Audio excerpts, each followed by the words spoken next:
Going live. That's what we do. 1, 2, 3, 3, 2, 1. Are we live? You tell us. 3, 2, 1. 1, 2, 3. 44, 81, 76, and 3. All those things that he just said, because those all made perfect sense. That's what we always do every time, just before we go live, isn't it? That's totally the case. Yep. Yes, yes. So, hi everybody. Hi, Dr. Stewart. Right. We're already here again, Stuart. We're already talking about the next episode. I know. It's as It's if like it it never happens. stops. It hasn't stopped for a long time now. But A, it's as if it's every week, and B, it's as if those weeks are pretty short. Yes. Has it really been a week? I mean, is that what the world is telling us? I don't quite believe it. I think, as often, there's some temporal mechanics here of it's actually been like 3 days. Which, although to be fair, for this episode, I would take a 3-day short week just to get to the next one. Which I don't often say with Discovery, but I will absolutely say this is one that I will savor. Which therefore also means if I'm let down, if they make big, massive, canon-breaking, stupid mistakes, I'll be more disappointed in it. Because with excitement equals ability to be disappointed with it. Yeah, well. Yeah. It's Discovery, so, go in measured and don't expect too much. Yep. But I'm pretty excited for this one, though, so it's going to be my undoing. Yeah. Well, we already have a great super chat from Olivia. She puts in $10. Ooh, brilliant. All hail Princess of Zahin's grandest negus of all time. Klingons sing songs about her victory.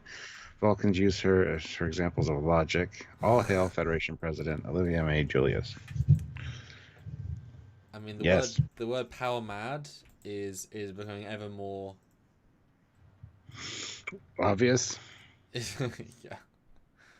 But we are obliged to read whatever the Lord of Super Chat, the Queen of Super Chat, the President of Super Chat, whoever, even the Ensign of Super Chat decrees. So there you go, guys. Yeah. She's got double whammy of supporting the channel by being a member of the channel. She's joined the channel at the rank of Federation President, and she's also super chatting. So, but anyone that super chats gets their comments read on air. You can say whatever you want about yourself. It's true. And everyone will hear it because we have to read them. And for these next time ons, we do really want to hear about your potential thoughts, your theories, all that stuff, because there's a lot of things we may have missed. This is why I love our community. Someone commented on last week about the Trill today, that the mentioning when Dax was actually born was mentioned in an episode as an offhand comment in like an early DS9 one. I had no memory of that. I have never seen it referenced anywhere, so I assumed it was a book. But they have to go back and look. But great. Yeah, you guys, make up for our deficiencies. So we appreciate it. Because the lifespan of one alien worm inside a lovely looking woman who's a major character in one of the 7 shows and is not a ship, like expertise difference, which is fine. Yeah.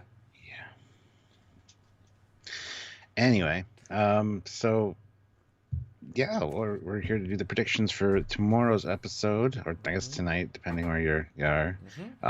But yeah, we got a last time on. We're going to talk about that. So Samuel's going to share this around so we get some more viewers, because we have 87, which is great. But I want to see 120 when I come back. That's my personal goal. Okay, 120. So I'll see you in a minute. Viewers, yes. And we can hit 50 likes right now if you guys all hit the like button. Anyone that hasn't, please do that. And as you saw, all I have to do is put in a super chat, and we will read it. We have to read it on air, and it can be whatever you want. It can be a theory about this next episode. It can be something silly. You can make us say that anything you want, really. Like seeing Discovery ships in the short trek for Picard was the most amazing thing that's ever happened in the history of all Star Trek everywhere. In any universe. You can make us say these things if you want. So if you can super chat to support the channel, please consider doing so. It does help us out, and we do all this content for free for you guys. So if you want to see us continue to do so, we would really appreciate that because we do love doing it. So consider supporting the channel in some small way. You can either super chat or join the channel. There's a join button down there by the subscribe button. And like we said, you can join a couple different ranks: Commander, Captain, Admiral, Fleet Admiral, and Federation President. And every little bit helps. Those channel memberships have actually been a huge godsend for us, so we really appreciate that. And the last live we did yesterday, we actually got 4 new members joining the channel, so those were all fantastic. And so if you can do that, please consider doing that. Another way is just to hit that like button. We have 102 people here now with 47 likes. That's awesome. We can easily hit 50 likes. We just need 3 more people to hit have a like already. You can bump those numbers, and that all helps us as well. So don't forget, also there's the Teespring store down below where you can check out the Trekyards merchandise, and in the description of every video there's always some cool stuff down there for different ways you can support us and help out the channel. So consider doing that. And yeah, there we go. I'm not super energized today, so I don't know if I can keep rambling on about this until Samuel gets back, but some days are better than others. Didn't get a lot of sleep last night, so. Olivia Julius puts in $2. Disco shuttles are eternal. See, we can say anything. Oy. At least she didn't say disco shuttles are the bestest Star Trek ship ever, because that would have been awful, but we would have had to read it anyway. Me, no other. We want more ships. I totally agree, and I'm sure we're going to get some more ships. Looking forward to seeing some cool new designs. I mean, at the very least, they want Eagle Moss to be able to sell more things to make them more money. Yes. Because if they just throw in 10 new things, they get 10 new ships worth of money. So why wouldn't you design those new ships? Yeah, exactly. Yeah. Well, we're at 107, not quite 120, but it is slowly building as guys find it. So it's strange. So what did you think of this prediction from this? Yeah, what do you think of our prediction video, Stuart? And what do you think of this next time on? What were your vibes? Well, I'm getting more excited because we're getting closer to seeing what we want to see, like future Starfleet, and just the Federation, what's going on. We get more of a detailed explanation as to what happened during the burn. So I'm super excited for this one. I don't want to get my hopes up too high, but Starfleet Headquarters, there's a few things said in here like, we can't really trust you since the burn, you're not home yet, whatever that means. So yes. I think there's going to be some temporal investigation issues as well. Either Section 31 or temporal investigations is going to be kind of all up in their business because of what's going on with Discovery. So I mean, time travelers aren't really encouraged. Yeah. And theoretically, from an alternate timeline, etc., potentially. But yeah, this one is exciting. In fact, having briefly scrolled for you guys, I even saw even more details. I think this trailer is a one where they're heavily reordering things, and they're showing as little as possible. But as we often find, they still show a visual, and they don't. Obviously, they realise, but there's obviously a grander play. There's things in here that give us way more information than they intend to. Yes. Or people like us who are going to go through. So I'm pretty excited by this one, and I think we've said this several times before, but we are both always inclined to be more excited by the Federation design, the Starfleet design. If you throw us a new Klingon ship, great. If you show us a new Federation ship, we are going to absolutely be all over that. And so this is the one where if they're building up, this slow burn, to get to this point, and all of a sudden, boom, we have this almost overload of things. It would make sense, and especially if things link to other parts of the canon, maybe we see again, completely off with no evidence here, but we may see an old heavily upgraded Akira floating near the base, whatever, and it's like, well, that's clearly, it's clearly a heavily refitted, it's clearly a future version, but it's clearly still an Akira. And just by doing that, there'll be all these clickbait articles saying, ships from Trek past confirmed in Discovery. And we're like, yeah, it's an Akira-ish. Like they can do anything they want to create extra value. Yeah. Yeah. Olivia Julius, $2. Disco shuttles are the bestest shuttles ever. See, we have to say that. George Uh, Mangrum, $2. Thank you. $2 says Starfleet HQ is on Kronos. I mean, that'd be cool. Was it Kronos the Q or a K, depending on which universe you go to? Yeah, yeah, exactly.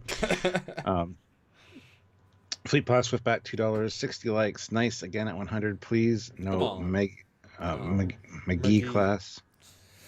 Yes, yeah. hopefully no McGee class. I mean, I think they know better now. Do they though? Jill 47, $2. I wonder if Zora will get a crush on any crew members. I wonder if Zora. Who the hell's Zora? What? That's the name of the AI in the future. Oh, yes. It's already sort of an AI in the present, even though it's meant to be evolved in the future. Yeah. Yeah, I can see maybe being affectionate towards Saru, etc. Although Richie Apple has a great comment. The powerful ship video was an epic and instant classic Samuel Rand video. He brought the laughter. I'll put in the comments say we had a lot of good catchphrases that episode, which I'm all for. Yes. Oh, Olivia Julius, $5.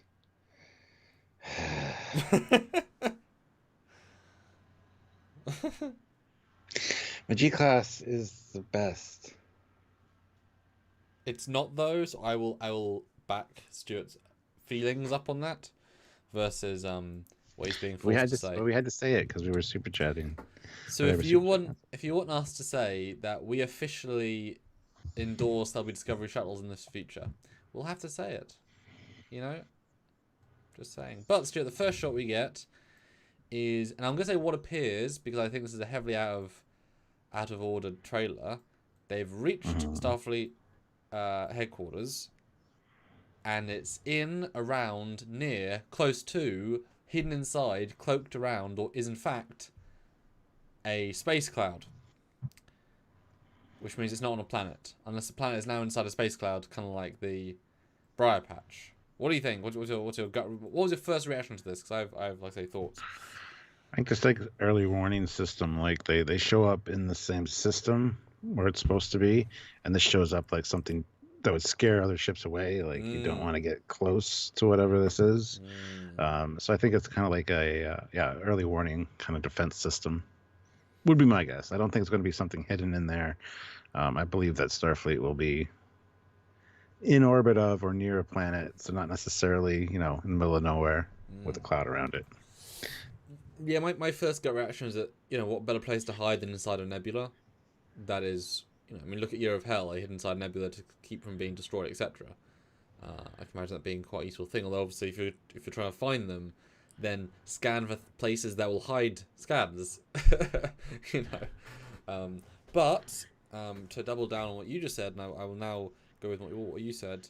So I think it's out of order because if you look at the end of the episode, at the end of the next time on, that fog attacks Discovery, and it hits its own shields. So yes, I would double. Now having watched it all, I'd say this is a early warning system. I'm kind of thinking it might be an homage to the Vija cloud. Like we've got so advanced that our tech is now rivaling Vija tech, and that uses a great cloud as a defensive thing. I think that for whatever that's worth, it'd be kind of a nice quite a nice link. And then and it's also tricking the audience. If we see this big cloud, we're going to assume something. But if there are in fact all over a planet, then you're completely hidden that visual from us. Yeah. Cool. And then we get the voiceover saying we're here, Starfleet Headquarters. And we get Detmer looking excited, Tilly looking relieved, and some random crew members on the bridge behind Saru. So. Yes. Yeah. Never seen before people either? No, although the one looks like Admiral Cornwall. Yes. Yeah. I had to look twice. I'm like, what? Let me see the entire crew, including Jet. Jet is back. She has really no purpose in the show. Character is back. Excellent. And all looking out windows. We're going to get some epic, oh my god moment. See, I think they might be going, coming into Starbase Headquarters or something, and there's, sh- ships lined up along the side or something. Like they could be looking at, or because it's blue, they could be looking at some, like once the cloud dissipates, space station or something. Well, yeah, I can imagine that Jet is the character who's the actual engineering character in this entire ship. So I can imagine if you were trying to look at, if so, say like say they're currently going into, or at least near a space dock, or they've the clouds dissipated and the couple of ships have surrounded them, and then she's looking at them and you see these ships. We assume they have the stuff not connected or native space. She can say, well, how is that ship possible? Like I can imagine a little running commentary as they fly past some ships of saying, well, how you know, just that fun, like, telling the audience, yeah, they have no idea how this stuff works. It's just magic, better tech, they know. Or they just literally spore in. Although, well, they can't have just spored in because Stamets would be in the spore rooms. This must be after they've already got there. Must be. Yeah. And given everyone looks happy. I mean, you can see the lady with the hand over her mouth. So yeah, they're clearly looking at the thing. So maybe the station is a blue station. I mean, everything is blue in this show. Like every single still in this entire trailer is blue. Like heavily blue. Yeah, absolutely. Is there a blue planet? Maybe it's the wrong sort of color that's hitting them. But I'm wondering maybe if it's a blue planet. Do we know any blue planets that isn't Earth? Because it's a very sort of neon. Probably a lot. Andor maybe. Andor maybe, yeah. Andor's yeah. Olivia Julius throws in $5. I have a prediction. The captain will be live tomorrow at 10 p.m. Eastern Standard Time doing his first reaction show. Yes, I will be. So thank you. Good prediction, Olivia. And someone just said it could be the wormhole light. Hmm? Maybe they found a way of keeping the wormhole open at all times, and then it's like, wait, what is a worm? Oh my god, like everything's magical. Could be. Could be. That could be the thing too. The instead of on Bajor, the Starfleet headquarters could be on the opposite side in the Gamma Quadrant of the wormhole. So yeah, maybe they spore jump in, and that cloud we see is actually something to disguise the wormhole, so people don't know it's there necessarily. Yeah, I would buy that. And just for everyone that doesn't know, could you reiterate your Bajor theory, just so everyone knows? Well, we did a video on it, so go watch it. But yes, it'd be based on the cut and style of the new uniforms. They look very Bajoran. Plus, the new Delta or the new comm badge looks very, very Bajoran as well. So it could be that the new Starfleet headquarters or Federation headquarters is on Bajor. With the amount of will they, won't they in Deep Space Nine of the Bajor joining the Federation. It would be kind of ironic that, all this time later, that's where Starfleet headquarters or Federation, center of the Federation is. So, There could be. Oh, yeah. yeah. I was going to say, me no other chakra, Vulcan heaven. That's what I was thinking too. Shakari, yeah. Be kind of fun. Be a weird reference, but it could be fun. Ian Smith, $5. Thank Evening, gents. Hello. You can see 2 of the new ships from episode 2 burn sequence through the cargo bay door when the Sarah is addressing the crew. Can't wait. Yes, I'm sure we're going to get close-ups of the ships. So, but we get artistic shot coming in from the light. And something very interesting I noticed here. Yes, there appears to be some text on either side. One is green, one is blue. But shall we zoom in on the blue? Is that worth it? We should. Boop. Yeah. And the blue says, Founders Homeworld. First and fourth. What else does it say? Well, there's lines pointing down. Yes. I'm guessing. So maybe they're walking into a star map area and they're showing galactic things. Yeah, well, what I think is happening is because the next thing you see the hallway, and then right after that you see the people standing there looking at a kind of a display screen, which is see-through, of course, because it's Discovery. So I think that's kind of like you'll see the map. You'll pan up a little bit. You'll see these labels, and you'll see them out of focus and come into focus, and they'll cut to the next scene of them in the hallway. But yeah, on the left-hand side in green, it says, looks like, it says base, so probably star base something, and there's a 3 at the end. These are subtle. You really got to stop and look. Does that say Kazon? I don't The know. red. I haven't It's got really a out of focus. yeah, I haven't got a clean still. Let me find one. That's interesting. So the Founder's homeworld. So that obviously says Gamma Quadrant right there. Really. And the Um, fact that they're still referencing the founders does definitely imply that they're still a thing. Oh, you're. Oh, wow, shit! It does go in focus, doesn't it? Oh crap. Okay, hold on. Wow, Stuart, when I rely on your stills, it's like you missed the still, man. Okay, well, they cut these so fast at the end. I gotta that's what we're here for, though. Okay, so yeah, Stuart is unbelievably right. Let's zoom into this. It does. It says Kazon clan form Federation Deep Space Outpost and something and something. So yeah, big old star map. Time for references. Kazon still exists. That's new.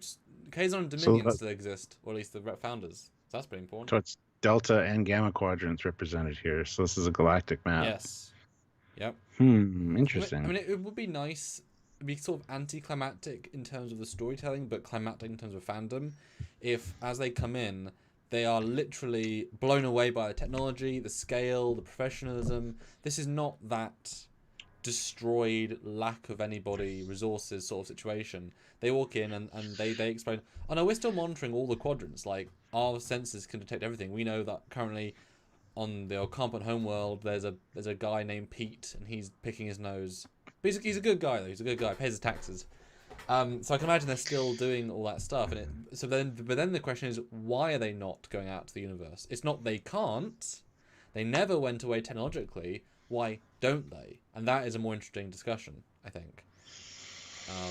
See, I think we're going to be surprised, and we're going to find out that the Federation actually has access some way, some portal way to all these different planets. So not necessarily using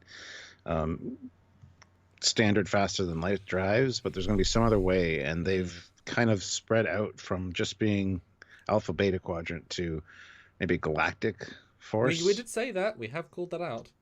Yeah.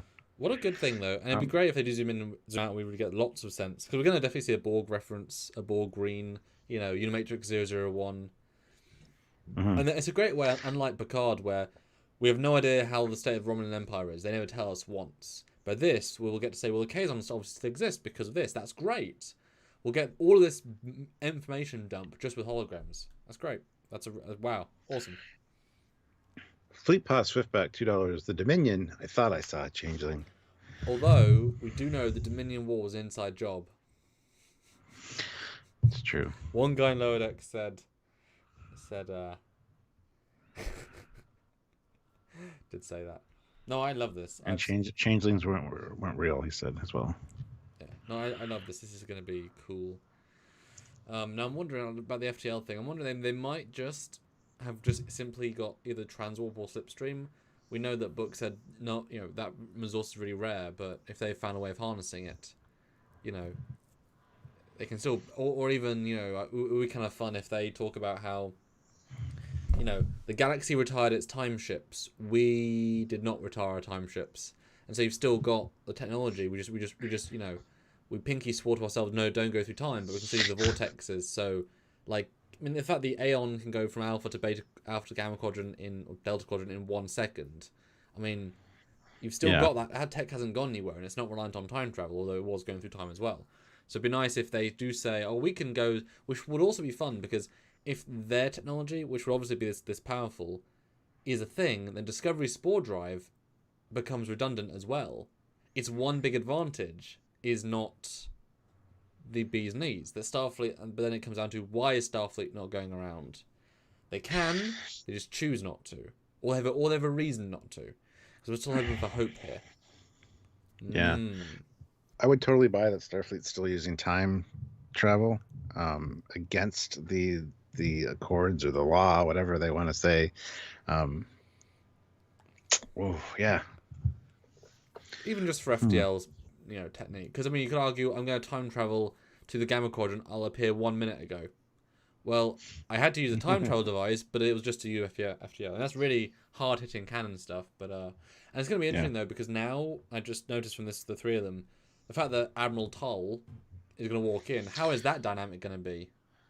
Yeah. Is she going to be like, right, because you know we just saw again we watched it. We just saw Riker. He was totally taken over by the symbiont. So therefore, Yeah. she is a Toll now. Zoomf, going in and should be quite kick ass with it, really. You'd think, yeah. I'm sure she'll be giving them little nuggets, or this cloud that attacks them is going to start Yes. going on after Discovery, and she's Yep. going to spew out a access code or something. It's just going to dissipate. Yep, I could see that. I can Yeah. see that. Also, this is new, and then everything else she knows how to use. But I can imagine actually, because I'm wondering where is this character going to be the rest of the season. But if Federation is so as intact as or at least Starfleet is, then maybe she'll just be with the Federation side. She'll be our like perspective character in that stuff. Yeah. Fun stuff. But then we get Judge 1981 throws in $5. Yeah. Theory: hyper channels. A few hundred years of researching Borg conduits and possibly use of different layers of space to move. Yep. Oh, for sure. There's going to be something. There's going to be something advanced that Yep. they've got a hold of. So. I mean, it would not be shocking at all if they did say, but sir, Vice Admiral, how are you travelling on that warp drive? Oh, we managed to harness the Borg transport conduits. And everyone's like, the who? The Borg? Oh, that's a long story. Long story, yeah. I'm just like, move on. Like, that's all you need, you know? Yeah. That'd be the perfect Borg reference. Everybody is dying to get a Borg reference, and that would be perfect. Just glaze over it. But yet it's super important because they now have access to the conduits. Yeah, wouldn't it be great if they make a really like stupid quote of, oh, you made a treaty with them, we can share conduit access. We're just like, what? What? Cool. Okay. Or they mention the Borg and they're like, who? And then you see like one of the people in a Starfleet uniform turn around and it's like part Borg. And that's all it said. That's it. Or like, who are the Borg? And everyone just drops their cups of coffee and they slowly fall down and it shatters and just like, and they just give them DVDs for First Contact. Watch this movie. They be cut to watching Patrick Stewart fight. It's like, okay, we get it now. They're scary, but Vice Admiral why at the end are the Borg still got metal bodies when they're meant to be humans, as Anti-Trekker told us once in a YouTube video from 2018. He's like, we talk about the Borg no more. Yeah. All right, so we got this guy looking at a thing, and Burnham's behind him. So this actually isn't the same scene as I thought it was. I thought this was like the view that they're looking at as they walk in, the three of them, but I guess not. Well, no, it's not the same exact scene. It's the same set, but as they walk in, though, you get to see a sense of the art design. And in fact, if you look at the wall, there may be a plaque, a ship plaque. Yeah, I noticed that as well. Yes, it's indistinguishable, but it is the right size and placement. So I'm wondering, is this just the ship? Is this just a bridge? I'd buy that. Maybe that cloud is surrounding a ship or a fleet. Or well, I'm sure they just get told, oh, you're welcome to beam over to Vice Admiral's ship, the USS the Lerathon, and they beam aboard. I can imagine it could be that simple, rather than going to the starbase. Because it does it has a both vibe, but I mean, a plaque's pretty important. And do you think that thing there is a transporter? It gives you massive transporter vibes. I never really considered that, but yeah, I can totally see that.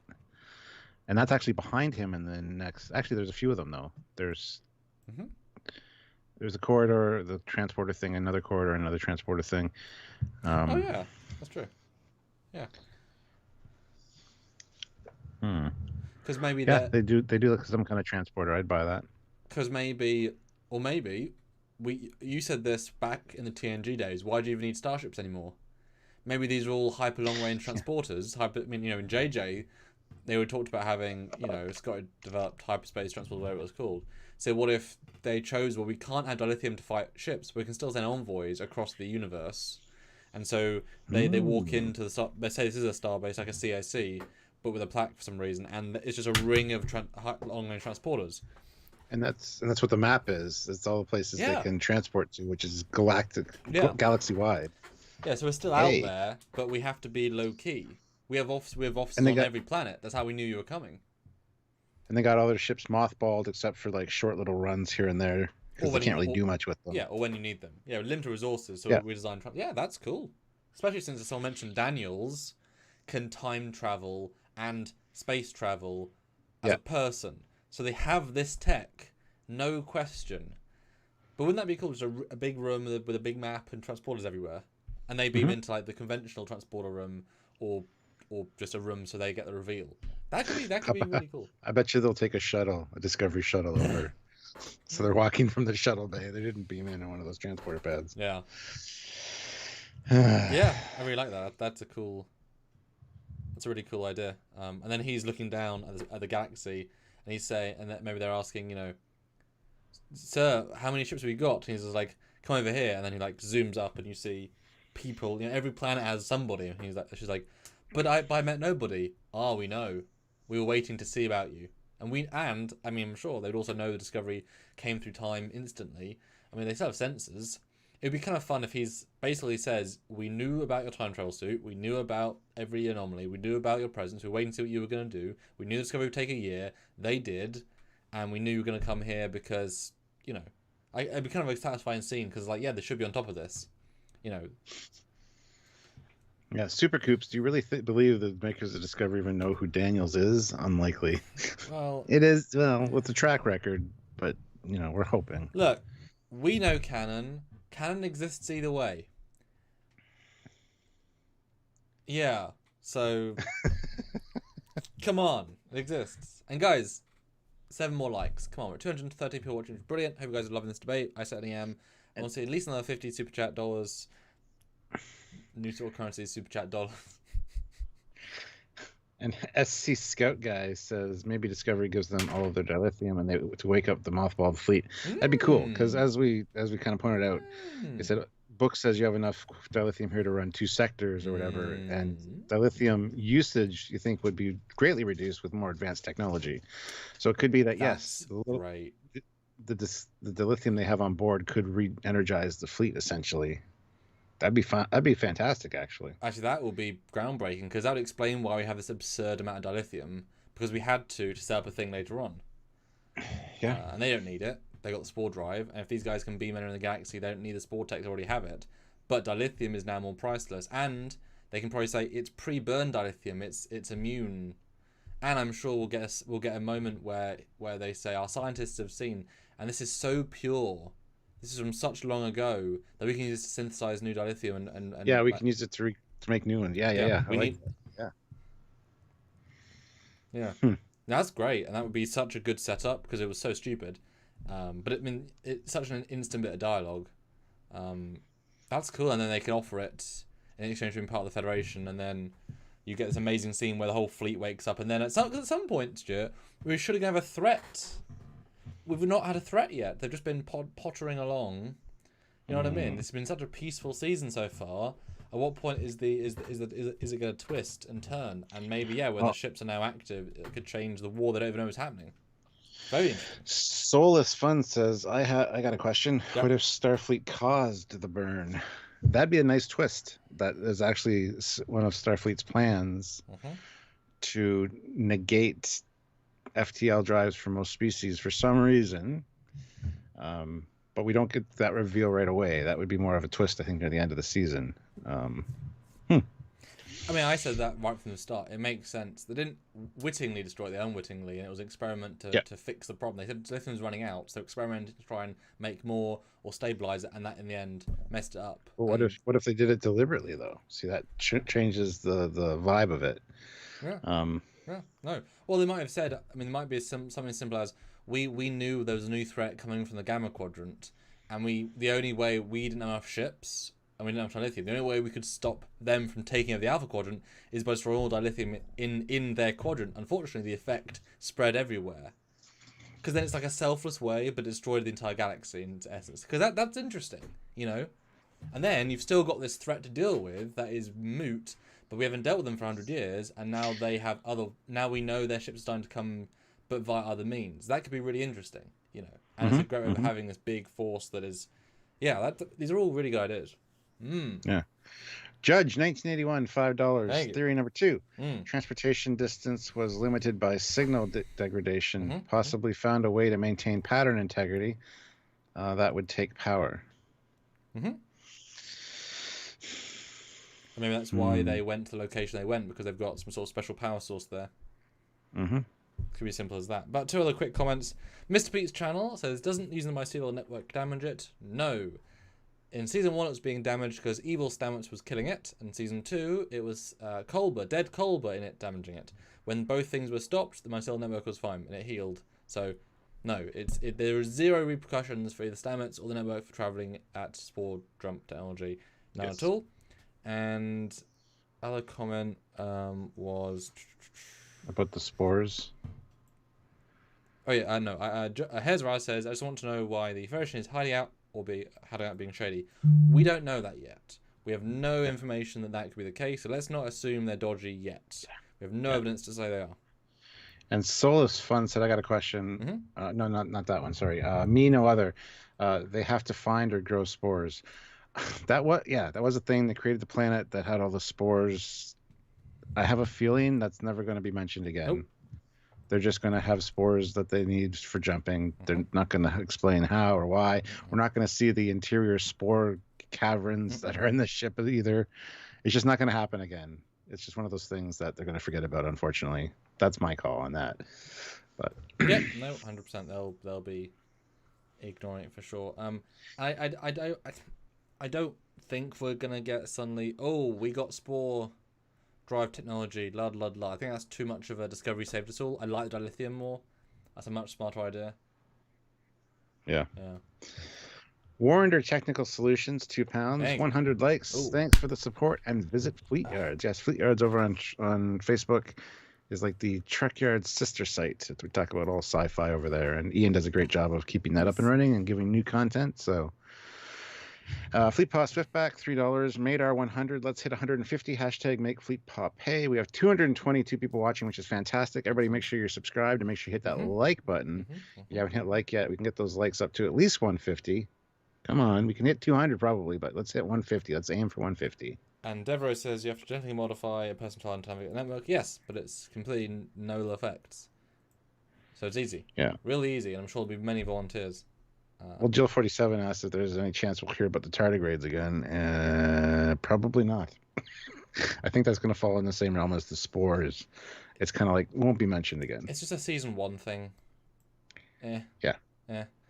But what do you think of this new Admiral guy with his epaulets and red trim and? He looks all fancy. He looks very official. Yeah. I hope he's a good guy. I don't want to see him be evil. I mean, what's the dialogue here? You haven't quite. We can't trust you. You trust me. You're not home yet, or whatever. So I don't know what that means exactly. I wonder if they're going to run Discovery through some tests to make sure that they are trustworthy, because they could have been sent via the temporal Cold War agent through time to come and screw up the future. So Starfleet might be very suspicious of them. I like that. Yeah. Not sure exactly what that means, but I can see the distrust there. Yeah. And later we see them being interrogated by a civilian, it looks like, with a tie and glasses, and I think that's probably Section 31, because it does appear that his badge is black, but it could be Section 31, could be temporal investigations. Yeah, we'll get there when we get there, but that's definitely an interesting scene. But I love the look of this guy. I love his combination of white and black beard hair. It's very characterful. And I think we're going to get... Because for 2 years now we've had Federation bad, our heroes good, and in Picard as well. For 3 years now it's been Federation bad, our character's good. Or well, to be fair, no, our character's been bad often as well. So I really hope, even if, like I said about dilithium, it was I feel guilty because of what we did, but it was not intentional, and we've worked to try and save it, but we haven't got the resources. Your dilithium allows us to have the resources. Our people are eager to do things. We've been training every day, people enjoying Starfleet in this very low vicinity to one day get out there again. We just haven't had the means. And Discovery people, I want you to take note. You're doing something wrong when you make Jill swear. Jill 47 says, for fuck's sakes, please God, no, not Section 31. No. Damn. I would be fine to not hear about Section 31 in the future. Absolutely. Unfortunately, I think it's going to be a thing, and it's going to tie in with the Giorgio Section 31 show if they want to do that. I'm hoping it's temporal investigations or something along those lines, as opposed to Section 31. Although I can see Section 31 and temporal investigations being amalgamated in the future to be one department, kind of a specialist branch that ties in all that kind of stuff together. And I wouldn't put it past them to do that. So. Well, I think we're still, they haven't made it clear if there's even a Federation and a Starfleet. They seem to be interchangeable currently. So I can imagine we're just going to have the Federation Starfleet or the Starfleet of planets, something silly. And then all these different, what we think of as Section 31 doesn't exist anymore because it's just part of this grander thing. And it's about who and what is this organization now. It's not what we think it is. Obviously, it still means the same, but it's not that conventional anymore. I can see that being a thing. But then we get Discovery. Well, it shouldn't be tractor beam. It's tractor beam from its lower sense of planetary dome, which is not where a tractor beam would be. But they don't give a shit when they far too close from their nacelles, so it doesn't matter. Like they suck at that stuff. They always suck. But I've digitally improved it and zoomed in, so it is a ship. It's a thing. When is this and why is this? That's my question. I don't know. I'm laughing at Trent Collicott's thing though. Yeah, it's the future IRS. They have 930 years worth of back taxes to pay. All the Discovery. Could you imagine? You're really screwed now. Space taxes. Yeah. Or just like Dave Lister, they left the light on, but they also had some interest. And now they are Discovery crew stakeholders in the entire galaxy. Yeah. Okay. So this ship that they're tractor beaming or scanning, I don't know what they're doing necessarily. And when is it in the episode as well?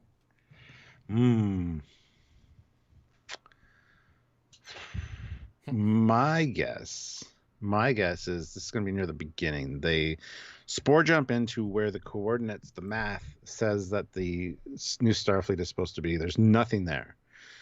All of a sudden they get this little bleep. There's a ship. They try to contact it. Once they maybe I don't know if they're scanning it, tractor beam, probably tractor beam by the looks of it, but it looks too wide of a beam for a tractor beam, honestly. Stupid, yeah. And maybe then all of a sudden this cloud appears, like the ship vanishes, the cloud appears, like it was just a decoy of some sort. I'm gonna guess it's near the beginning of the episode, probably probably after the title sequence, but it's kind of my guess. But it's a really weird looking ship. It looks very. It could be in the Galaxy Quest. It definitely has that kind of vibe to the design. Visually, it reminds me of something. I just can't place. Oh, it's the Sona, the Sona ships from Insurrection. It's got kind of that look to it. Sure. But no, I can see that being. I mean, the tractor beam thing really puts me off because that doesn't make much sense. But I agree. It's probably at the start. I think probably spore in, see the cloud. The ship comes out of the cloud, and then it's a one man, or small. Yeah, it could be one man, and it scans them, and they're just like, "Is this the welcome we have?"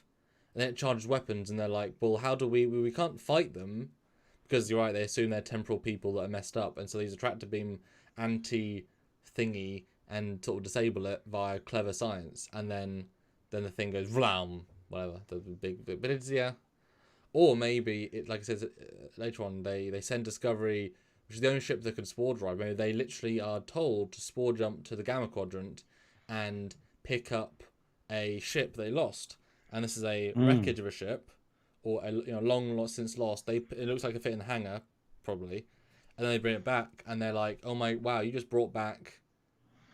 Oh my God, this is an incredible thing. The savior of the Federation, and then you see who's in the cryo tube in there. They brush it off, and there's Picard. Dun, dun, dun. Yeah. Or it's Tom Hardy because they cloned Picard again, but they went Shinzoni rather than Patrick Stewart. Oh, no. But that'd be kind of cool though if they go on a quick spore jump, like find them, find somebody. That could be a nice way of like proving themselves. Yeah. Yeah. Now the question is future Starfleet going to have knowledge of Discovery? Because even though the files erased. They were just kind of redacted. They could still be there. Oi. Or is it going to be like, we don't believe a goddamn word you're saying? Yes, all the quantum signatures of your ship, all this, it all fits, it all works, but there's no record of your ship. There's no record of you people. What, we have all the records from Starfleet, despite the burn. We've got all this past history. There's no reference to a mycelial jumping ship called Discovery. So we don't believe a word you're saying. I mean, they might even say, "Hey, Jerry, yes, boss. Okay, you're an expert on the old Federation tech, right? Yeah. Do you recognize the uniforms? No. When are you from? 2237. They pull it up on the monitor. Yeah, no, that's not what the uniforms looked like back then. I'm sorry. Yeah, like that's a guy called Kirk and Pike, and they're wearing what are you wearing? And they're like, would you? They work out there from an alternate universe, so that would be great. And obviously not going to happen, obviously, but that'd be super satisfying. Yeah.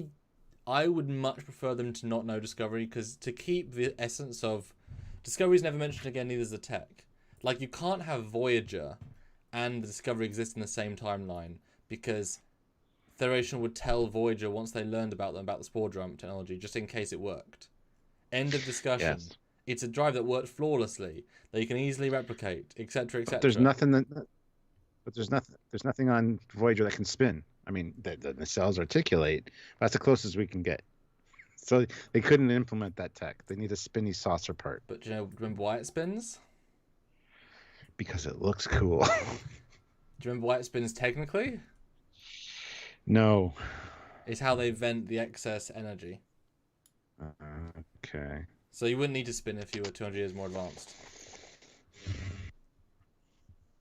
So I'm just saying, like, so I think to keep it absolutely secret, which would be in itself, how the hell do they keep the ship secret for 900 years? But if they don't know about it now, you can kind of assume, okay, fine. They literally got erased from canon. Ha! You're so shit in season 1 and 2, you got erased from canon. So I can see him being, not ever mentioned, and being like, this is not a ship, it's not a tech we even know about. That'd be good. Yeah. That'd be fun. Angelus23 throws in $10, so thank you. Thank you. Thank you. In Enterprise Shockwave Part 2, Daniel speaks of a monument in memory of the Federation, indicating that in the 31st century, there is no Federation. How does that fit into the Star Trek canon? Well, the problem is you can have all different timelines. We've seen this before with parallels and all good things to a lesser extent, I guess. But there's different timelines, and considering that Temple Cold War was messing with things constantly, you would assume there'd be multiple. See, Temple Cold War, the Cold Wars or the Temporal Wars almost don't make sense, because you'd be destroying the galaxy essentially. You wouldn't know where you were if you were in your own reality or not. So that's a very good question. I don't know where it would fall necessarily in the canon, but I mean, we don't ever see Daniels after they successfully stop Nazis from going back and destroying everything. We get no further. But I don't think the implication of that scene is that the Federation is dead, we're in a memoriam. It's more okay. I mean, you can have monuments to things that still exist. Like, we are proud of our something or other, here's a monument. I think that's okay, And besides, at that point, the Federation is such a different entity in terms of spans the entire galaxy, etc. And, I mean, span time to some extent, because they could do time travel stuff. So I don't think it was implied there is no Federation. I think it's implied it's evolved slightly, and we're monumenting the olden days, but I don't think it meant gone. So then you have Saru saying something. Then you have the Ship of Worth, then you have a scene, which we have referenced previously, with, on the left, the new uniform character, which I really like. And I think I counted this, I think there's like 60 people in this shot, or 50, so it's most of the crew, but not all the crew. But I don't think they can actually hire 80 extras in any given scene, so I guess this is all the crew that aren't on duty. And Jet's not there, so Jet could have been an extra body considering she's in this episode, but she wasn't there for this day of filming, I guess. Anyhow, this is this is where we are. This is what's happening. We're going to be going over now. And this is one of the reasons I think they maybe take a shuttle over as well. because you see the Federation ships in the background there in Uh-huh. space, of course, because of course the door is open. Well, it's been destroyed. I And think the door's been destroyed at one point. I think that's the easiest way to explain it. well, there was with the dark matter. Remember, there was the damage to the door, but most of the shuttle bay as well, and then it got fixed. So you just assume the door got fixed with it. But if it hasn't But been closed in over a year, then yeah, they might just broke the door yeah. and didn't bother to fix it. So I don't know where I was going with that. Oh yeah, so this is just a briefing of okay, this is the new Starfleet. We're heading over. You know your jobs, whatever. This is one of the inspirational Star Wars speeches before stepping into the lion's den, the unknown. See, I don't agree with that. I think this is a bit more sinister. Okay. I think this is a parallel to the Earth scene, but they were so positive, as in when they beamed aboard and inspected, but that was so positive. I think this is kind of a more, because why would you have, so there's over 45 people here, so there's 30 people left to control the entire ship. There's one person at work B clearly piloting over there. So skeleton crew, so everyone that's non-essential, although very few of the medical staff, so I guess the medical staff are busy medicaling and then whoever.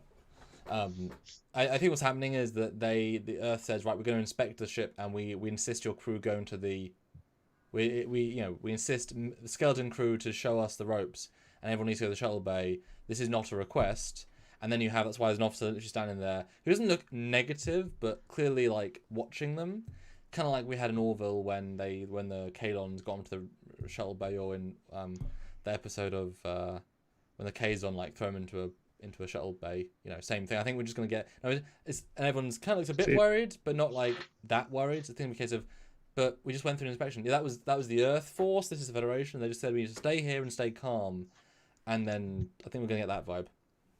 I totally disagree with you. One of the reasons I disagree with you is because the lady on the left should, in that case, you think would be holding a firearm of some sort. I just, it seems like too relaxed a vibe to me. The only person that looks even mildly concerned is the Arium actress. Really? I think Stamets and Detmer and Tilly all don't. They don't look happy. There's certainly a sense of tension in the room, and also they're all like chatting amongst themselves a little bit. I think there's certainly a little bit of, although the entire bridge crew is there, which is weird. Bryce and yeah, they're all there. So there's no one on the bridge right now. Why are they never on the bridge right now? Maybe they spore in, and then the Federation guys beam in, and they say, we are going to take you to our base, but we can't let anybody know where we go. So we're going to fly the ship, you get to the shuttle bay, and then they jump in, and then you see these ships behind them, and they're like, oh my god, every ship's here. Or, going back to what you said earlier with them spore jumping to rescue this little ship, this is the briefing before that. The other ships are there waiting for the plan to start. And he's like, all right, we're going to go be doing this. We're going to be using our spore tech to do this. We're going to be pulling this ship out of harm's way or this rescuing this future first, Federation guys, yeah. Yeah. It could be one of those kind of briefings as well. So, but it's a lot of information, and also I appreciate how they've got all the, because this is a CGI room. All there is a floor and some foreground props. It's always expertly well done. I love the fact that there are these big boxes, these big cargo boxes out of nowhere, hiding the like the detail of everything beyond the foreground. And how many shuttles there are. Yeah, well, yeah, exactly. Yeah, what do you guys think? We've just had a lot of options, and we'll look at the ship in a second. What do you guys think? Where are you guys on this? Let us know about this scene specifically. What do you think is going on here? Jonathan Erdman, $5. I really hope we don't just meet the Federation Starfleet and get zero information on what the burn is, and why. Shouldn't be the season mystery. I'd agree with that. I would expect some kind of explanation at this point, come this episode. So, yeah, they know more, but they haven't. Because if they knew everything, they could have dilithium now. Yeah. So I assume they know more, but not all, and it'll obviously be up to Burnham because she's the genius to fix it all. Yeah. And Area 51, $5. Future Starfleet officer to Discovery crew. Your uniforms make me wonder when you're going to take my bags up to my room because you all look like valets. Ha ha! Funny. Yeah. Okay. Yeah. So Devin says shore leave. Well, you want to read Laughable Larry's comment, as I'm a bit confused by it. I really hope Captain Foley enjoys this episode. I feel bad this season doesn't seem to be what you wanted. Really? This season's actually kind of surpassing my... I don't know what I want with Discovery. I just want it to be good. And so far, they've upped their game. The writing's better. The pacing's better. It feels more Star Trek each episode. They clearly haven't rewritten it as they went. It feels cohesive. Yeah, it is literally a first of them. So no one's really saying what they thought of this scene. But so let's jump right into the close-up then of the ship in the background, which is that one you like. Yeah, before we do that, 263 of you here, which is great, Brilliant. guys. Make sure you're subscribed and hit the like button. We're still 4 away from 150 likes, and we should have hit that a while ago.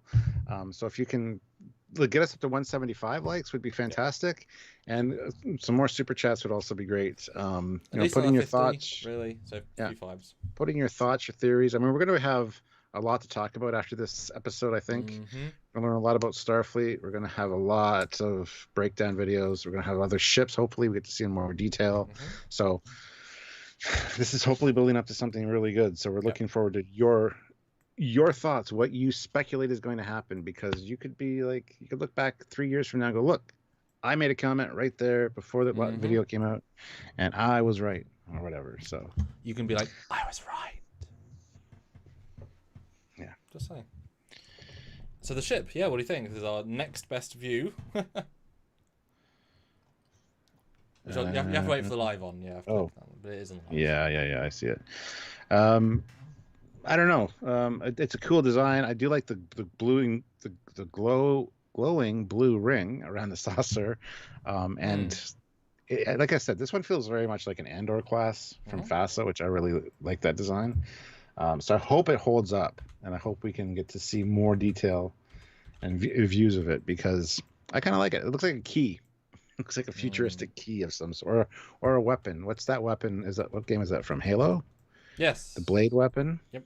Yeah, that's kind of what it looks like. Plasma, no. Yeah, the sword. And what although I think we're going to see a lot of negative space aspects. It feels like there's a hole in the saucer, vengeance style.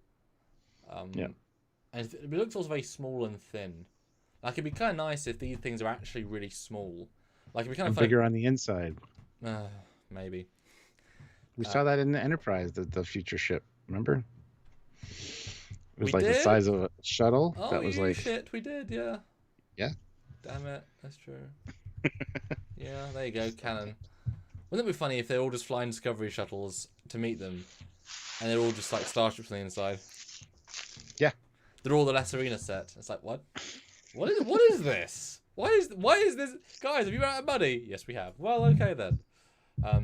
But I can see it as being small ships, which would be kind of nice. A one-deck saucer, like razor thin. Because all they need is a certain amount of room. I mean, it'd be kind of fun if Discovery actually dwarfs everything, because it's so old. Yeah. You know, the most advanced stuff is often the smallest. I mean, you pack more power into smaller. That'd be kind of cool, actually. Ghost keep gaming Trekyards. What if the blue light is a phaser array? That'd be cool. Some kind of weapons emitter, sure. Yeah. And Area 51, Trekyards, calling it now. Last episode of the show, last season, final scene is an empty shuttle bay, and an ensign walks in, hits a button, and walks away, and the door finally closes. I would love that. Yeah. That's fun. I like that. So the next shot is... Oh, yeah.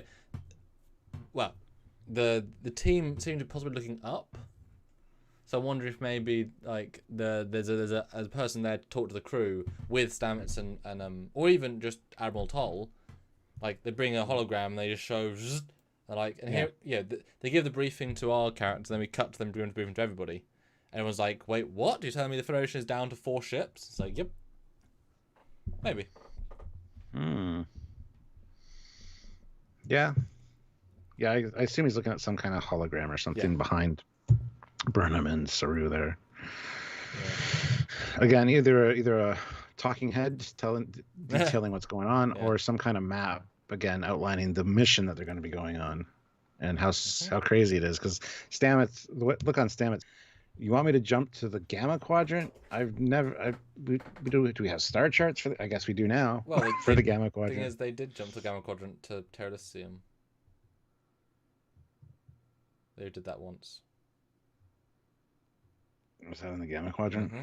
That was why we're like, oh my god, the Gamma Quadrant. So everyone said, oh, the Dominion. I'm like, no, not the Dominion. Yeah. I didn't remember that. Okay, there you go.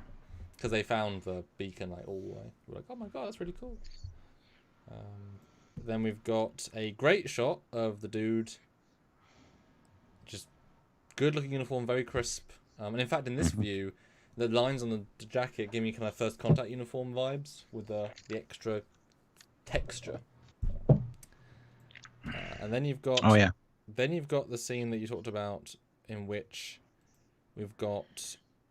Well, first of all, you've got the floating table and chairs. Which is fun. Very sort of sterile but curvy interior. And if you zoom in, who do we have around this table, and what do you discern from this? Well, this is Giorgio and two people with different uniforms with the white at the top, and then the civilian dude, who I believe is probably Section 31, Temporal Affairs head investigator guy, overseeing the interrogation. And maybe the reason they're talking to her is because of her being from the mirror universe, she has a different quantum signature. They can identify that. Not only she is anomaly in time, but also in realities. So I can see her getting grilled quite heavily, actually. Yeah. And who knows where that's going to go, because she would just use it to her advantage if she could. So. And someone said he's got a badge, though. You can be a civilian instead of a comm badge. Because they're a transporter now, and you'd want to be, it's like a visitor badge. But why wouldn't you get? I'm just sad that people need glasses in the future. Look, 900 years in the future. Retinax, it's a choice. It's a choice. That is true though. Then you could argue he's got grey hair. Why wouldn't he just keep his hair follicles black in the future? Because he's cool. Exactly. Grey is cool. And someone said it does look like rain outside this window, but also there appears to be ships, so it feels as if it's space, or it could be on a planet. With those being buildings. It could be a scattering field, a force field. This could be an interrogation chamber. Yeah. That's why it's blocked off. It could be the Matrix code. Who knows? It could be a lot of things. Yeah. But I still like the different uniforms. I find the boots are so high. It's very TOS. Which is kind of a fun callback. And yeah, I absolutely agree. I think this is... Actually, now that you said it, it kind of doesn't... I guess it does. I was going to say it kind of look like buildings in the background almost, and I could see like a rainy like on a planet. It's raining. There's planets in the background or buildings. It's very Blade Runner-esque, but looking at it closer, it does look like a few ships and stars. So, yeah. Maybe they're in a rain nebula, space rain. I mean, they have sonar in space. Why can't they have rain in space? Plasma rain. But I absolutely agree, and we do need that sort of canon. Which I think we've been getting so far. That yes, you are an outlier. You are not just from the past, which is already an inflection. Because if you consider that the guy, the civilian, seems to be a second tier, or seems to be like, if you're in a police movie, you've got the main police officers in their uniforms, and you've got the private investigator, like the FBI guy, sort of standing in the back watching, who's there for the deeper investigation. So I can see these two people being here to talk to her about her ties to the mirror universe.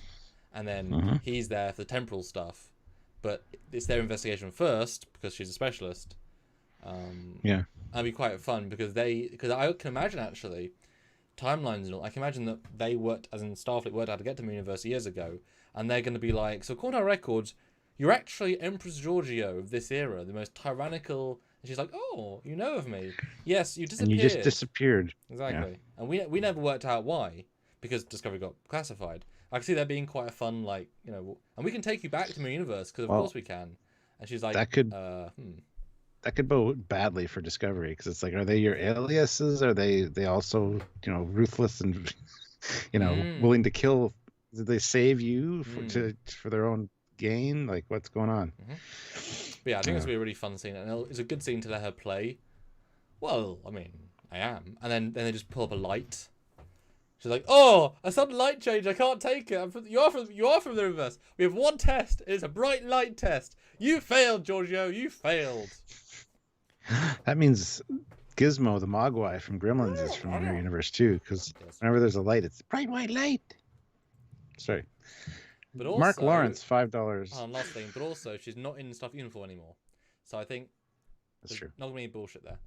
But yeah, last thing. There you go. Mark Lawrence, $5. Yeah. Good to see you, Mark. Yes. And the ship they rescue is named Kobayashi Maru. Some crew giggle a bit, and the admiral doesn't understand the joke. There you go.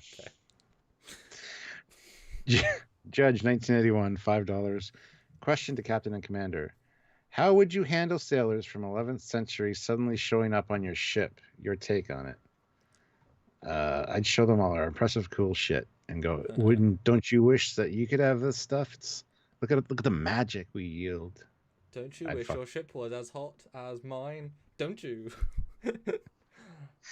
Don't you? Yeah. Yeah, I already went there. Yeah, I mean, it would be beyond confusing for them, and in a sense, this is the same thing. Although I think it's more comparable to, because they wouldn't understand how this stuff works. Whereas the Starfleet universe, once they got warp drive, like it became the sort of the constant future. So it's more like something from the NX era to the TNG, which we already saw. It's Scotty. What if Scotty appeared? He could still understand some stuff, but be confused by how it's different, and that's only that many years. There would be no misunderstanding that it's magic or something weird. Yeah. It would just be like it's some kind of tech I don't understand yet. So and obviously Burnham already had a year to learn it. Also, you're out of focus. But yeah, I mean, but the thing is, if the sailors had gold or platinum, it'd be really useful, etc. But yeah, I mean, I'm hoping it's gonna be really interesting. I hope it's gonna be like 55 minutes, and really give us time. Like slow sort of Mandalorian length scenes with these people talking, because this is going to be the goal that lots of things to look at and talk about. Because I was waiting for all this sort of stuff in episode 2. That's why I think episode 2 was less to me. It didn't have much that overarching. But this is 5 episodes of build. No. Yeah. Fleet Pass Swiftback, $2. There are 4 lights. Yes. And there are above the table 4 lights. Oh. Ozzy Maderos, $5. Maybe it's Starfleet Admiral Stanley from First Fleet Admiral Skeleton Hands. Stanley, eh? Oh, it does look like Stanley a little bit. Sure. We'll buy that. And yeah, the floating chairs and tables are a nice future nod. Like, hey, this is futuristic. Check this shit out. I really do like that. Because Jill's saying that would make it much easier to clean. And it definitely would. Don't have to move things. Yeah, it's a nice subtle feature thing. Then we get Saru and Tilly, but this shot I was going to ignore. But if you note, they've got the future comm badges. Yeah. So they are taken into the future Starfleet within 1 episode. Yeah, no kidding. Just saying. So either that's the mission they're going to be sent on, or they are like, okay, you're recommissioned. Well, I wonder if they actually accept Saru as being captain, given he really has very little, he hasn't got the experience or the knowledge to be a captain, especially in this era. So, but that's not how TV shows work, You would assume they would give Discovery at least an acting captain, kind of like Pike, because Pike took over instantly. And you're like, well, yeah, of course he did. Yeah. So it'd be nice if they have someone there to kind of help give more experienced orders, because sorry, like I said, does not have the experience to be anywhere. Yeah. The next one confuses me though. I don't know if it's a holodeck program, if it's some kind of future technological disguise, or some kind of chameleon thing. Yeah. If it's actually going through and showing the events of what happened during the burn. This is a very important person. Wow. I don't know what's going on here. It's hard to even hazard a guess, to be fair, because the room looks odd as well. That could be some kind of future holodeck tech, maybe. And just for gaming for us, says surprised they gave them the comm badges but not the uniforms. Yeah, that's true. They should have given them the uniforms. Ooh, yeah. Well, of course they're not going to change out as Discovery uniforms. Why would they? Because that would cost money and change marketing. Yeah, that's such a good point. That's silly. Yeah. Well, they should have done it for season 2 with Pike. But anyway, no. So this actually is a fight scene. Mm-hmm. Burnham's ducking out of the way. She's wearing her tactical away mission stuff. So this could be the ship that they were tractor beaming, or whatever. I would buy that because it's got a funky interior. No, I agree. I think this is some weird future ship, and they have to. Yeah, part of it is to maybe they've gone crazy, maybe whatever. Yeah, I think it's some weird thing. Ooh. Yeah, I mean, I think it's pretty straightforward, to be honest. It's just a bit weird. If it does look sort of featuring a weird thing. The next picture though is interesting because we got the droids, the robots that are in the opening credit sequence there, and it looks like they're under the map table because you see all the little tags above, and they're walking in. You got some stars. You got a star on the right there, like a literal star, which looks like a Mario game, which is really dumb, but okay. Very color coded. You can see what I'm talking about. So yeah, we were right. I mean, we called that, and now we're being proven right inside our own bit of content. It's not as visually impressive as I think it could be, but we are looking through it at a 2D plane. So I think, whatever. The pan in might be really impressive, and this is just that transition point where it gets not so great. But if you look at the people above them, they don't all strike me as being Starfleet officers. There's a guy with that one stripe again, like the other lady was, but the way they're holding themselves looks a bit plainer. I don't know. Maybe it's more of a, because we said he could be CNC. Maybe this is Federation headquarters, the more civilian side, and therefore the map is there as more of a keep track of the world, and he's actually more the military side. Mm-hmm. But yeah, it's going to be cool to all the references in this map. Hopefully get them right. Hopefully. And yes, we were right about the space robot Roombas. In fact, I believe I have a zoom in as well. We do know what they look like, but the thing is, we've already now seen robots in Discovery Season 2 and now 3, and they're also smaller than you think, because we saw them inside the ship, and they're not as big, so, like, these things are, and also we saw drones flying that, Jet made, so they've introduced drones, which means they're less impressive now. Like, they're just, you've got drones, cool, you know? Yeah. So next one we got Non, who again is running the tactical stuff, so part of the same away team as Michael Burnham, on a different ship, some kind of interface. I don't know. See, there's going to be some kind of side mission here with this thing. This is probably later. This is probably the actual story. Like, we found the Federation, yes, but that's kind of important, though. Yeah, well, yes. So that'll be the first half, and then the last half is this ship issue. Yeah. So I take back what I said earlier about it being early in the episode, but what's weird about this is that on the right there's vegetation, which implies either it's on a planet, or this. I mean, if you think about, so say, let's assume the ship they've been sent to find. We're really extrapolating here, but let's assume that. Let's assume it was lost 80 years ago. Well, say it was lost because of the burn, whatever.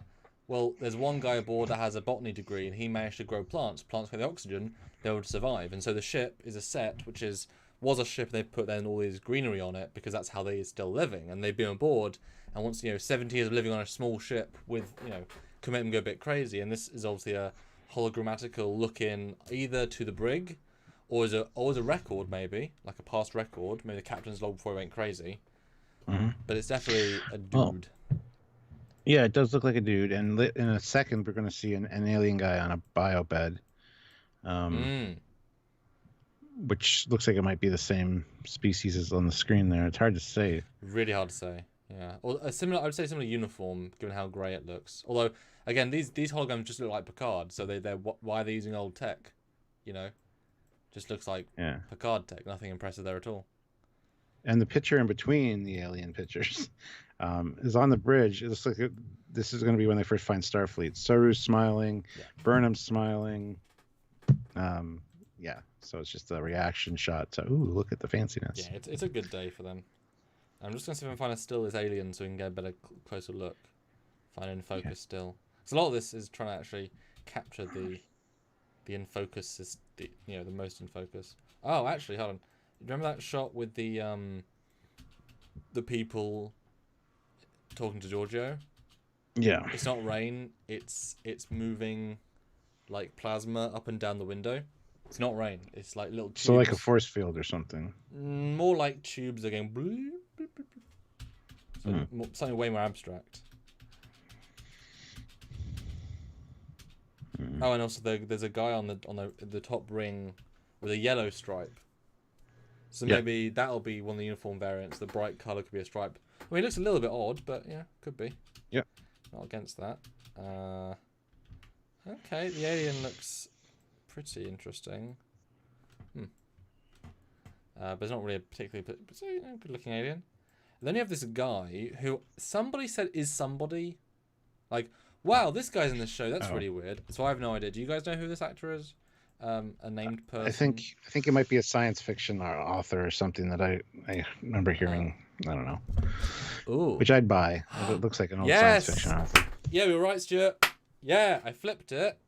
This says some security, but in the pictures, there's the ISS Chiron. Giorgio's ship. On the left. Wait for the live. Or flip the image. Yeah, that's the Chiron. Oh, yeah. I just got the Chiron as well. Let me find the Chiron. I just got it. Ah.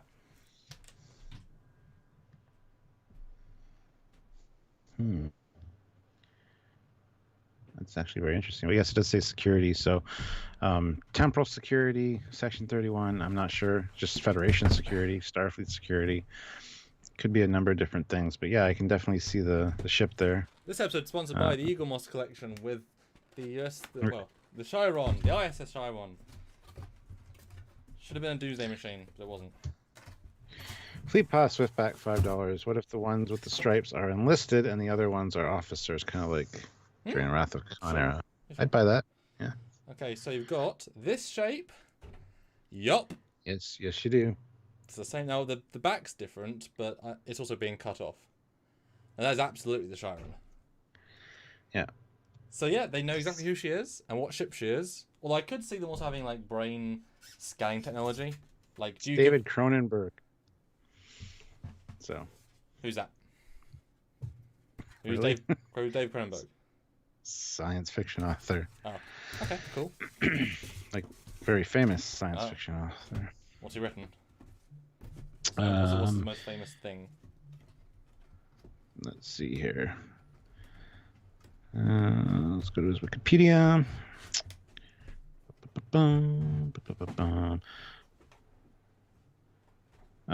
Scanners, The Brood, Videodrome, The Dead Zone, Fly, Dead Ringers, Naked Lunch, Crash, Extents, X. Anyway, History of Violence, Dangerous Method, Cosmopolis, Maps of the Story. Yeah, anyway. Cool. But yeah, so then who she is, and that'll be quite a fun scene, I think. He's the... Sorry, not an author. He's a director and screenwriter. Oh, there you go. But guys, we're a little bit light on Super Chats. Great number of people. 280 people. 176. I want to see 200 likes. I want to see 10 more $5. That'll help us to get there. I was nearing the end of this. And Minister says, you don't know David Cronenberg. I'm sure if I said people, you wouldn't know either. And I'd be like, you don't know him? So we all have people that we know lots that you don't know. You know, if I said, have you seen Red Dwarf? We all have different specialities. So it's not a point. You can't use that against me. Ooh, this could be the Mirror Universe liaison. Yeah. I mean, that'd be kind of cool. I wouldn't even be offended if they said, yeah, by this point, the Mirror Universe is actually kind of tame. You know, we now negotiate with Alternate Universe, although that would then bring a case of, well, why don't you just have their dilithium, etc. But, no, that's great. That is a... Oh, the flipping of the screen. It gives so many unique things. Tim Golick says he is wearing red glasses because he's allergic to Retin X5. I would hope that you wouldn't be allergic to Retin X5 900 years in the future. No, it's like dilithium. You can't find any alternatives. There you go. There's only one FTL travel. There's only one thing that stops you from being blind. SC Scout guy. David Cronenberg is also a famous Canadian. I figured Stuart would know his fellow Canuck. Well, I didn't know he was Canadian. I know the name, but didn't know exactly everything that he had done. So sweet.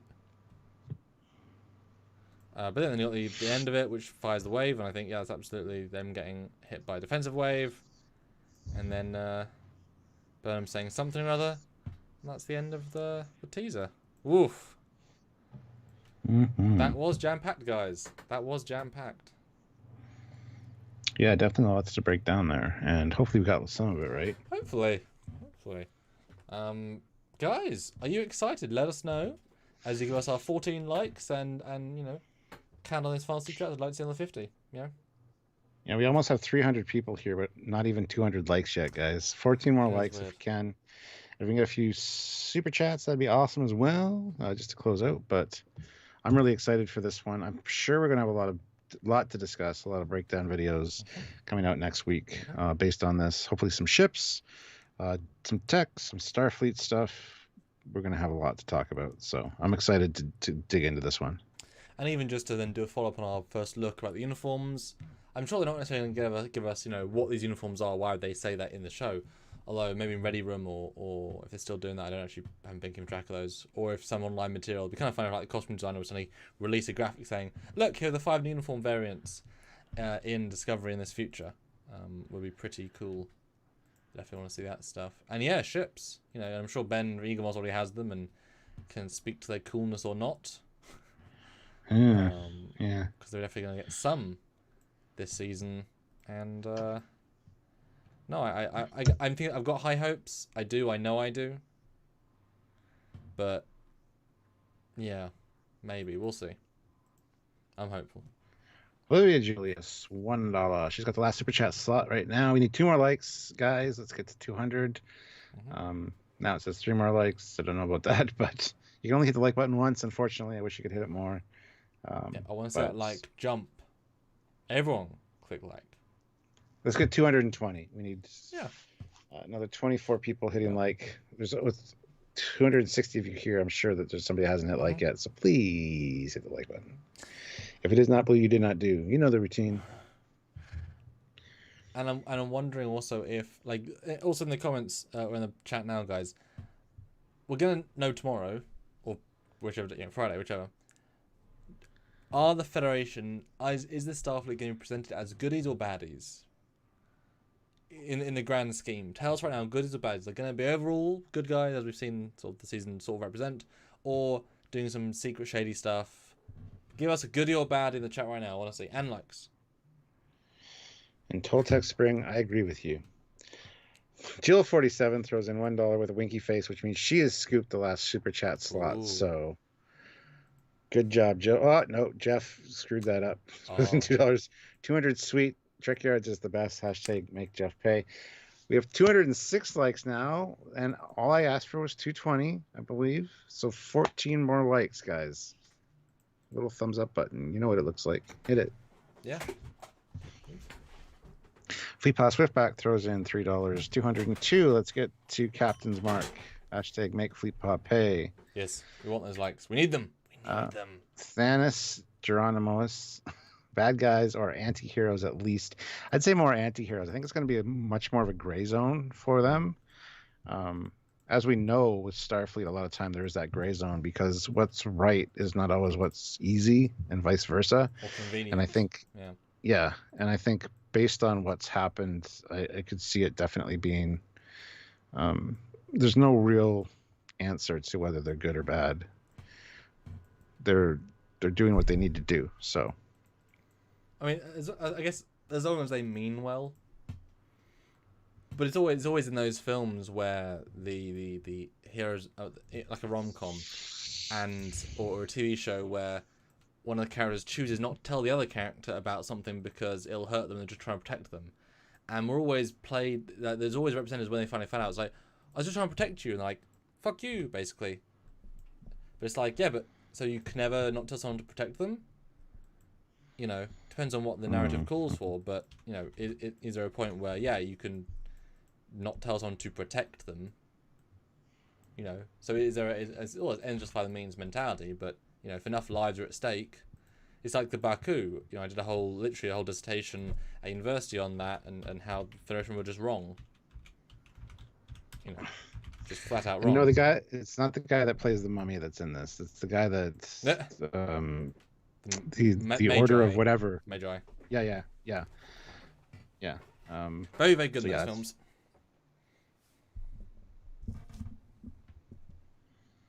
Yeah, very good. Let's see here. No, Larry, it comes out tomorrow. Well, depends where he is. Depends It where he can is. come out tonight for him. For the main world tomorrow, but everyone else in the world not tomorrow. But unlike Lower Decks, you can get in other countries. Unlike Lower Decks, you can't get in other countries. So if you're in North America, it'll be out later tonight at some point, after midnight, depending what time zone you're in. For me, it's around 3 a.m. but it'll be coming out.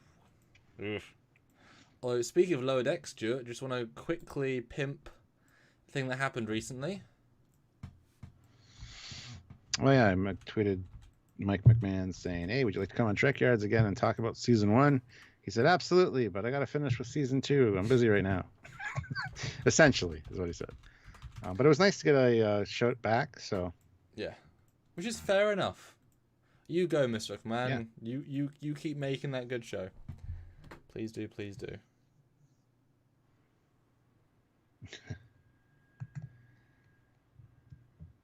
Yeah, it comes out 1:30 or 2 a.m. Central Time. So yeah, it'll be available later tonight for most people. So. Yeah, so I think we're at the File Super Chat slot. We need 3 more likes and File Super Chat can win out. I'd like to see another $8 to round us up, but that's okay. We had such a good one last night. And hopefully you guys do go back and look at our live. We were discussing the StarTrek.com, the official website, their official list of the strongest ships of all time. You would think they're in promoting something they believe in, and the list is absolutely wrong in many, many ways. So we reviewed it, and you guys came out and stormed for it. It was incredible. And we're going to do a follow-up to that as well, where we do our own list and reorder their list, because they missed out some pretty important ships that would be really high on the list. So we're going to do that as a drunk live in the near future, in November. We can just say in November. We're thinking near the end. That would be a really good one, because there's a lot to talk about. It's fully ships, and you'll both have kind of our own opinions and a joint opinion, etc. So that'd be a lot of fun to do. Would you wait for that and tune in, because it's going to be a lot of fun. Yeah. Space Thing, though, throws in $5. Thank you. A little off topic, but is it just me, or does one of the previous Tal hosts look like she's wearing a TMP uniform? Yeah, I thought that as well. The one on the very far left, if you're facing them all, it looked very much like the motion picture style uniforms, like the one-piece kind of pajama style. It could be a reimagined version of that, but at the same time, I don't think so. I think it's probably somewhere in these last 900 years, a different form of Starfleet uniform of some sort. But I thought it might have been a motion picture one as well. So you're not alone in thinking that. And then from watch that, intently, that's the uniform that we see in this episode. So it's just one of those future ones. I would assume over the last sort of 200 years. But yes, Federation at least. But one of the more modern-esque uniforms. So basically what they kind of had in stock. Yeah, which is fine. Yeah. And Jill says many consider the Vidrash Federation the bad guys. According to Kraft in Calypso, that's who they were fighting. So yes, the Federation, it could be too that Discovery starts working for them, thinking, oh, that's the Federation, the good guys are going to be out who we're supposed to be with, and they're going to find out that things aren't exactly what they seem, and the Federation is actually dicks. Somebody that they don't have the same ideals anymore. That'd be actually very interesting. So, and we did say that right from the start. I don't want to see the Federation go bad, though. Yeah, I don't want to see the Federation go bad, though, honestly. But we've always seen that for 3 years now, every season, and the JJ films. So we don't want to see that. Because remember, Beyond was a Exploration Captain go rogue, and Darkness was Section 301 go rogue. 09 was Kirk goes rogue. And Spock punches him in the face and goes rogue. Yeah. Lawrence Hogwood, $5. Last minute, but so Lawrence has the last super chat. You know what? Let's do the old timer. Let's 2 more likes. 2 more likes, guys. Come on, 2 likes. That's all it takes. Is 2 people to hit that like button and get us to the goal we set for 220 likes. You know what? I'm gonna do a timer. And give everyone who knows when this live is going to end. And then it's not up to us. You know when the live is, so you can be the last super chat slot. And Alyssa Jericho, probably better to just ignore all the short treks. I totally disagree. They've done a fantastic job with some of them, and they've really tied them in. So I'm looking forward to seeing how that works with Calypso. Now we're at 228 likes, so we jumped up amazingly by 10 likes. So that's awesome, guys. Well, remember, short treks were designed, what do we have, what actors are we not using today, what sets do we have available aren't being filmed on. So they matter in the sense that it's what they had available or what they could do cheaply. That's why you've got the Saru short, because already had all the set pieces built for an episode, etc. Most of them linked in a very small way. Some of them didn't, who cares, link. And then the craft one is it was never intended to be the future because they rewrote the season as they went, but it could be retconned to fit back in. But, Stuart, I'm going to press the 3-minute mark, so now we're going to finish the live in 3 minutes. So, the last Super Chat slot is right there. Super Crew 63 puts in $2. Sam, are you working on another fan film at the moment?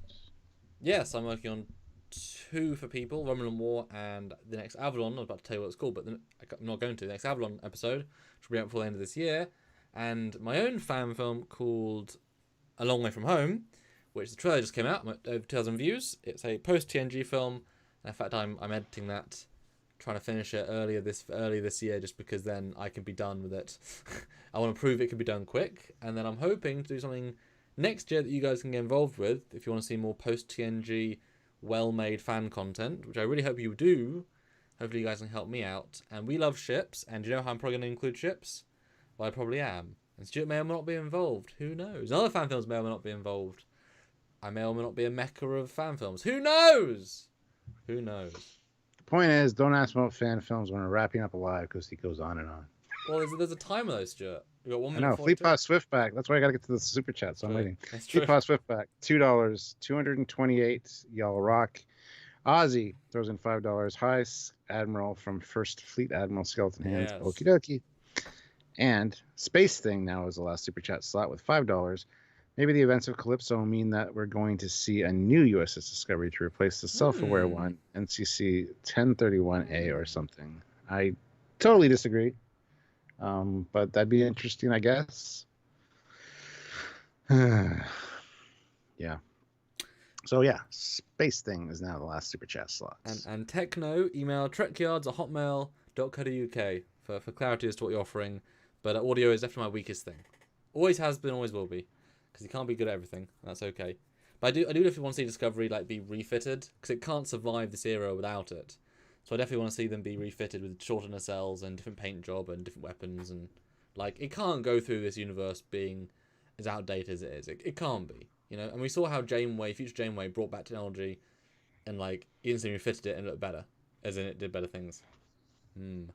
But we're down to 40 seconds. Space Thing is currently the last super chat slot. The winner of that. Amazing. What do you mean, Tiburon? Wow. Hotmail, that'll take it. It's Hotmail. It works. What's wrong with it? What email do you use then? Everyone has Gmail. Those comments bother me. We don't have Gmail. We don't use Gmail. Why would everyone? It's such a basic one. Area 51 is now the last super chat slot with $5. Star Trek 2009 Revenge Plot, Into Darkness, Revenge Plot, Beyond, Revenge Plot. Yeah. And Discovery Season 1 Revenge Plot. And Area 51's the last super chat. And Techno, yes please. That'd be cool. I always need post work, and they're short, so they're quick to do. But there we go. Area 51, last super chat. We did really well there. Thanks, everyone. We'll see Stuart tomorrow, and me on Friday. And say your wonderful goodbye, Stuart. Goodbye, Stuart. He's Commander Cockings. He's Captain Foley. See you tomorrow, guys. At least me, anyway.